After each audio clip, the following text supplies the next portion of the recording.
Hello friends, তোমরা সবাই কেমন আছো? আশা করছি সবাই বেশ ভালো আছো, আর আমিও বেশ মোটামুটি ভালো আছি। তো এই ভিডিওটা অনেক দিন আগেকারই করা ভিডিও, তোমরা দেখে বুঝতেই পারছো। এই ভিডিওটা হচ্ছে শ্রাবণ মাসের শেষ সোমবারে যে আমরা শিবের মাথায় জল ঢেলেছিলাম তারই আর কি প্রস্তুতি নিচ্ছিলাম। আর ছেলে যেহেতু জল ঢালবে বলেছিল, তাই ছেলের জন্য এই যে এই বাঁকটা করা হচ্ছিল। তো দেখো, আমরা রীতিমতো পরের দিনকে আমি আবার এই ভিডিওটা করেছিলাম। তো ওই ভিডিওটা আমাদের মাঠে মাঝখানে একটা জঙ্গল আছে। তো সেখানে আমাদের শিব ঠাকুর আছে, বাবা বুড়ো, বাবা ধর্মরাজ, বাবা মহাদেব। তো দেখতেই পাচ্ছ, এই হলো আমাদের গ্রামের মহাদেব, ছোট্ট একটা মন্দির, অ্যাডভেস্টারের চাল দেওয়া। তো এখানেই হচ্ছে শিব ঠাকুরের পুজো। আর এইদিকে আছে বাবা বুড়োরাজ। তো যাই হোক, তোমাদেরকে দেখাচ্ছি কত আমাদের গ্রামের ছোট্ট গ্রাম, কিন্তু এখানে যত মানুষ আছে প্রায় সবাই এখানে জল ঢালে।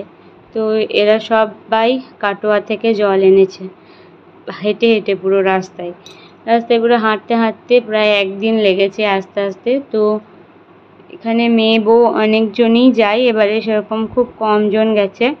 তো দেখো, এখানে গ্রামের ছেলেরা আরও যে ছোট ছোট ভাইরা ছিল তারাও গেছিলো।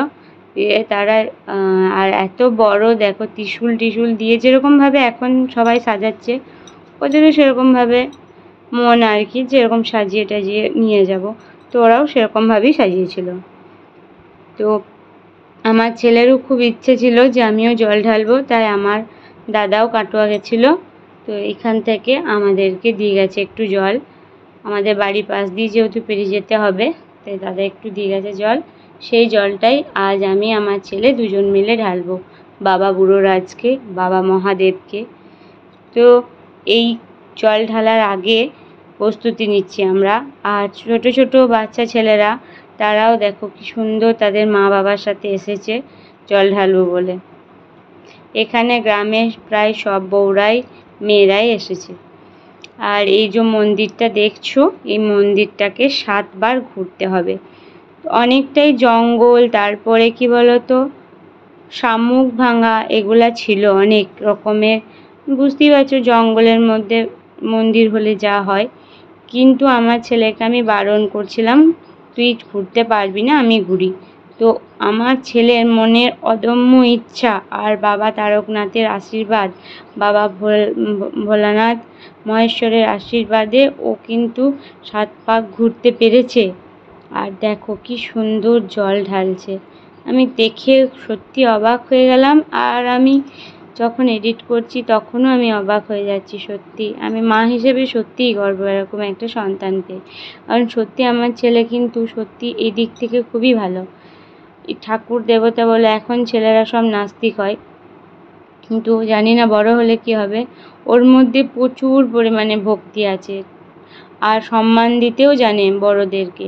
তো এখন পরিস্থিতি যা, ছেলেকে এটাই শেখাতে হবে, সবাইকে সম্মান দিয়ে কথা বলতে। হয়তো সম্মান যদি তুমি নাও করতে পারো, কিন্তু তাকে অসম্মান যেন করো না। পুত্র সন্তান থাকলে মায়েদের এটাই শেখাতে হবে, আর কন্যা সন্তান থাকলে নাচ গানের পাশাপাশি অবশ্যই ক্যারেটেটা অবশ্যই শিখিও। কারণ বর্তমান পরিস্থিতি বুঝতেই পারছো, এই অবস্থার মধ্যে দিয়েও আমি কিন্তু আগেকার অল্প অল্প করা ভিডিও এডিট করে ছাড়ছি।